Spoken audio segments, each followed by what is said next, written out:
Assalamualaikum Sobat Football United, ringan amatiran ala gua. Hari Kamis malam di Eropa, di sini sekitar jam 9 malam. Di Indonesia sekarang sudah summer time ya, jadi tambah 5 jam. Jam 2 dini hari, sekitar jam 2 dini hari, Manchester United akan tandang ke Stamford Bridge menantang tuan rumah Chelsea. Kedua tim yang kebetulan di pertandingan terakhir sama-sama tidak berhasil meraih kemenangan ya. Yang satu bermain di kandang sendiri menghadapi 10 pemain, yang satu bermain di kandang tim lawannya yang terdominasi. Di papan klasemen, ini dia situasinya. Chelsea dan Manchester United terpaut lumayan, yang satu di peringkat ke-6, yang satu lagi di peringkat 11 dengan jarak 8 poin.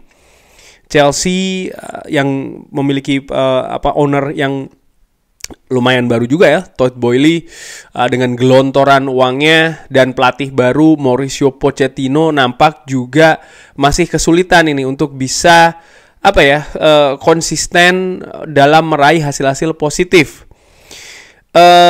Ini merupakan pertandingan terakhir dari bulan Februari awal untuk Chelsea, di mana ya ini di luar pertandingan terakhir di mana mereka ini seri menghadapi Burnley 2-2. Chelsea menurut gua kalau dari hasil seperti ini ya mereka termasuk sedikit ya memperoleh kekalahan di bulan Februari. Di awal bulan Februari mereka sempat kalah menghadapi Wolves tapi di kandang sendiri. Setelahnya mereka bahkan kejutan, mereka mampu menang menghadapi Aston Villa di FA Cup, dan mereka melaju ke semifinal juga. Mereka juga menang tandang menghadapi Crystal Palace. Mereka kalah tipis menghadapi Liverpool di Carabao final.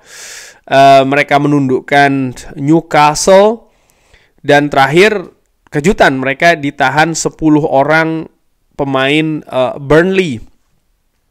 Ini menunjukkan kalau menurut gue konsistensi dari Chelsea sama seperti Manchester United. Ini mereka belum berada di jalur yang lebih solid. Di pertandingan terakhir ketika menghadapi Burnley, bisa dilihat skor 2-2, expected goals dari Chelsea ini 4, sekian. Artinya mereka sebenarnya bisa mencetak lebih banyak gol. Mereka sangat dominan di sana, 33 total shots, di mana yang on target 13, tapi yang bersarang hanya 2 gol.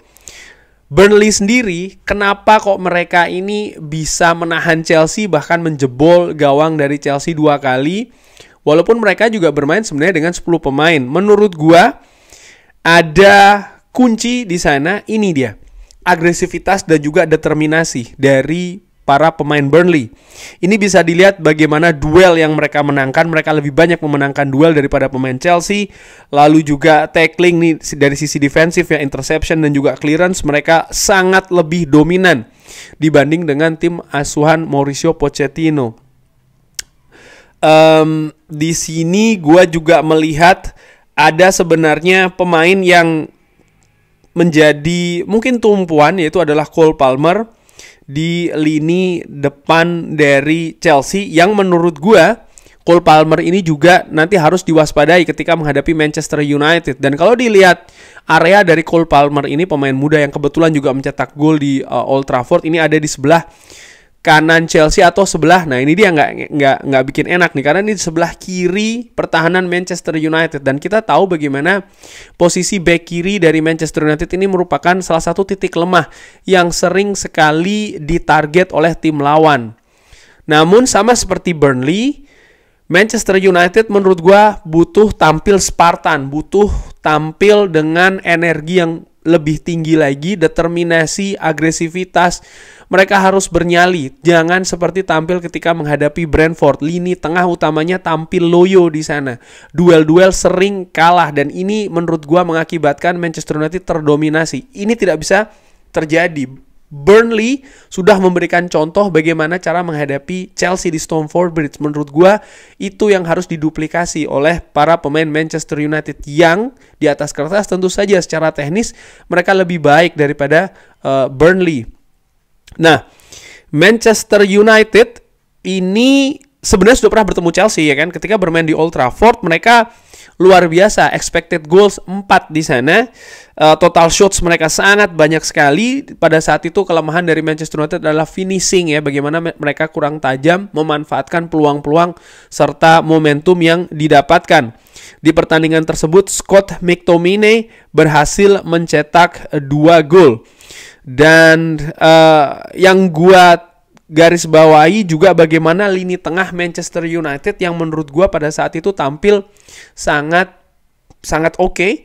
Bagaimana mereka sering memenangkan duel, tampil agresivitas tinggi, mereka juga mendominasi. Selain Scott McTominay yang tampil di lini tengah namun lebih didorong ke depan, gue juga melihat peran dari seorang Sofyan Amrabat di pertandingan tersebut yang menurut gue perannya sangat bagus ya. Dia bisa membuat stabil lini tengah Manchester United walaupun sempat di periode awal pertandingan dia tampil tampil grogi mungkin ya dengan melakukan cukup banyak kesalahan.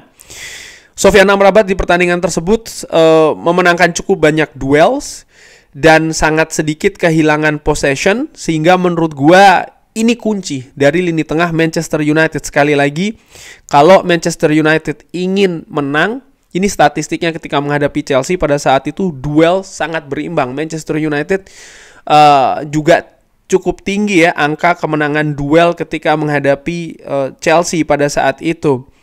Dan sayangnya mereka kurang tajam saja di depan. Bagaimana nanti di Stamford Bridge? Manchester United harus tampil lebih bagus dibanding ketika menghadapi Brentford. Di situ ada 2 hal yang gua soroti adalah nomor 1 peran dari Scott McTominay yang nanggung ya, terutama di babak pertama. Lalu gue juga melihat bagaimana banyak space di lini sayap Manchester United, utamanya yang diisi oleh Garnacho di kanan. Brentford cukup sering melakukan kombinasi umpan di sana untuk mengeksplorasi sisi kanan Manchester United. Garnacho yang akhirnya juga diganti di pertandingan tersebut menurut gue tampil tidak cukup baik ya, sehingga akhirnya ya dia juga tidak bisa menyelesaikan pertandingannya. Bersama dengan Scott McTominay, sebenarnya gue menilai memang Garnacho ini tidak maksimal penampilannya ketika menghadapi Brentford. Artinya Manchester United harus memperbaiki sisi sayapnya dengan mengisi mungkin dengan pemain yang bisa lebih cepat melakukan transisi. Gue nggak tahu apakah ada penurunan situasi fisik dari Garnacho ya, karena sekali lagi dia masih pemain muda dan musim ini menurut gue dia menit bermainnya cukup tinggi dan ini tentu saja membuat kekhawatiran. Manchester United di poin kedua menurut gue juga harus tampil lebih agresif. Tadi sudah gue sampaikan dan akan gue ulangi, harus tampil bernyali, harus bisa memenangkan banyak duel. Nah, sekarang kita bicara tentang formasi menghadapi Chelsea. Manchester United lagi-lagi krisis ya, lini belakangnya Lisandro Martinez dan juga Victor Lindelof cedera. Sebelumnya Johnny Evans juga masih cedera. Sampai video ini gue bikin, gue belum tahu apakah Johnny Evans ini bisa dimainkan atau tidak.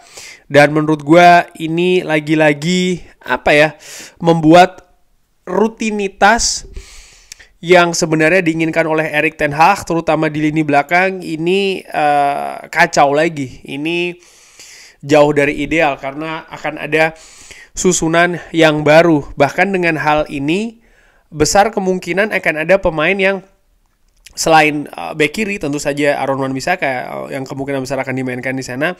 Mungkin ada bek tengah juga yang aslinya posisinya bukan bek tengah. Langsung aja ke perkiraan formasi.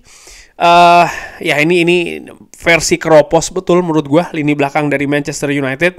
Di bek kanan gue perkirakan Diogo Dalot, di kiri Aaron Wan-Bissaka, sementara bek tengah ada opsi Willy Kambuala ya. Pemain muda ini pernah dimainkan juga oleh Erik ten Hag di beberapa kesempatan di posisi bek tengah. Namun melihat intensitas pertandingan yang kemungkinan akan tinggi, pressure juga tinggi, Dan dari penampilan terakhir Willy Kambuala ketika menghadapi Manchester City, di situ gue melihat memang nampaknya pemain muda ini belum siap untuk tampil di panggung dengan tekanan yang besar menghadapi Chelsea yang katakanlah memang dari papan klasemen di bawah Manchester United, tapi jangan lupa Chelsea juga memiliki individu-individu dengan kualitas yang bagus juga, dengan pengalaman. Nah, ini menurut gue yang nampaknya riskan kalau memasang Willy Kambuala. Gue lebih memilih menduetkan Harry Maguire dengan seorang Casemiro. Kenapa? Casemiro, gue lupa, kayaknya musim lalu sempat juga dimainkan di posisi center back. Dia bermain cukup bagus ketika dimainkan di center back ketika itu. Sehingga menurut gue ya kenapa tidak dimainkan lagi nih Casemiro di lini belakang Manchester United, karena ya dia punya kemampuan di sana, dan Manchester United di sisi lain juga butuh pemain yang bisa ditempatkan di lini belakang. Artinya, dan Casemiro sendiri kan memang kecenderungannya dia juga sebagai gelandang bertahan, insting bertahannya juga menurut gua bagus. Dia punya pengalaman, dia punya teknis juga. Harapannya ya dia bisa bermain bagus. Namun yang gua khawatirkan adalah kerjasama di lini belakang, kesepahaman, karena ini lagi-lagi akan menjadi komponen yang baru. Apalagi kalau kita melihat secara keseluruhan ya, 4 pemain belakang Manchester United ini mungkin belum pernah sama sekali diterapkan. Harry Maguire, Casemiro, Wan-Bissaka di kiri, dan juga Diogo Dalot di kanan. Ini tentu saja membuat situasi dari Erik ten Hag juga sulit beserta dengan tim kepelatihannya. Nah, kalau Casemiro ditempatkan di posisi center back, gua memilih Sofyan Amrabat yang memang tampil bagus juga di putaran pertama kemarin ya, di posisi gelandang bertahan, gelandang jangkar, mungkin bisa diturunkan lagi di sana, dan dengan mendorong seorang Kobbie Mainoo lebih ke depan, diduetkan dengan seorang Bruno Fernandes. Namun Kobbie Mainoo mungkin nanti juga diharapkan akan ikut menjemput bola di lini tengah, sementara Bruno Fernandes konsentrasinya akan lebih di lini depan.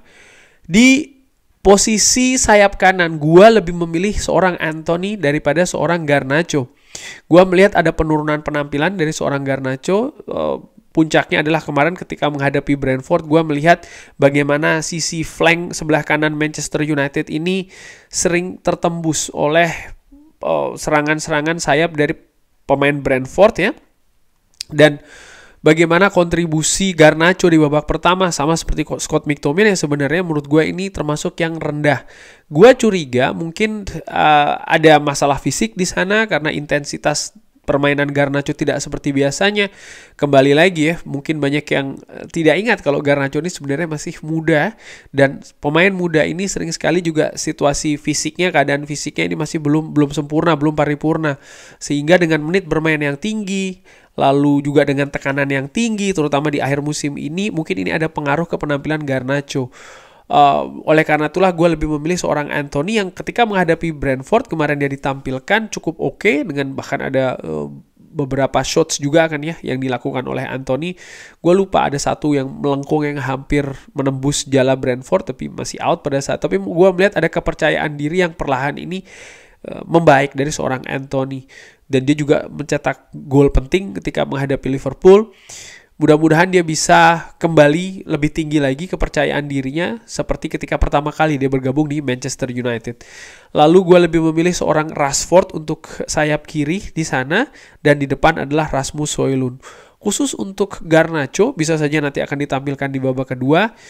Selain itu juga Mason Mount bisa juga dimainkan di babak kedua, dan juga Scott McTominay serta Christian Eriksen. Jadi untuk lini tengah dan lini gelandang serang menurut gue rotasi dari Manchester United mungkin cenderung lebih oke ya, backupnya dibandingkan lini belakang dari Manchester United. Harapan gue di pertandingan nanti Manchester United bisa tampil solid sama seperti Burnley. Gue harapkan mereka bisa bermain lebih agresif, perbaiki nyali ataupun juga cara mereka bermain, terutama dari sisi determinasi, agresivitas juga. Ketika menghadapi Brentford menurut gue nggak banget.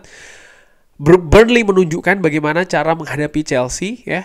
Burnley di atas kertas secara teknis di bawah Manchester United, tapi mereka menyulitkan Chelsea, dan gue harapkan Manchester United yang tentu saja punya modal teknis yang lebih bagus daripada Burnley, mereka bisa mengkombinasikannya dengan determinasi, dengan semangat juang yang lebih tinggi juga di atas lapangan. Besar harapan tentu saja Manchester United bisa mengambil poin di Stamford Bridge, walaupun menurut gua ini akan menjadi laga yang alot, laga yang sulit bagi Manchester United. Penting juga di menit-menit krusial Manchester United tetap fokus. Ini kelemahan yang masih terus terjadi, termasuk juga ketika menghadapi Brentford. Manchester United sudah unggul dulu di injury time, tapi mereka kehilangan fokus juga di injury time. Hanya selisih 3 menit dan mereka kebobolan. Ini jangan sampai terulang lagi. Harus fokus 100%.